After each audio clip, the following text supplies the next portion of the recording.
আসসালামু আলাইকুম এভরিওয়ান। আজকে আমার দিনটা শুরুই হয়েছে বৃষ্টি নিয়ে। যখন আমি সকালে ঘুম থেকে উঠে দেখি অনেক বৃষ্টি হচ্ছে, কিন্তু আবার আমার মাস্টার্সের লাস্ট ডেট অ্যাডমিশনের।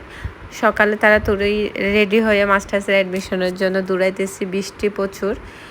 বৃষ্টি হওয়ার মাঝখানে অর্ধেক রাস্তায় এসে দেখি বৃষ্টি শেষ। আমি সুন্দর করে ভাবলাম এনভায়রনমেন্টটা রেকর্ড করবে, এদিক দিয়ে একটু ট্রাক গাড়ি এসে নষ্ট করে দিল।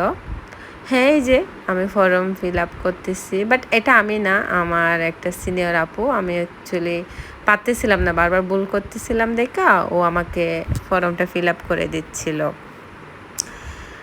আমার ফ্রেন্ডরা মাস্টার্স অলরেডি অ্যাডমিশন করে ক্লাস করে ফেলছে। আমি অনেক লেট অ্যাডমিশন নিচ্ছি। সব কিছু পরে আমার মাস্টার্স করার ইচ্ছেই ছিল না। এই মাস্টার্স অ্যাডমিশন প্যারা শেষ, চলে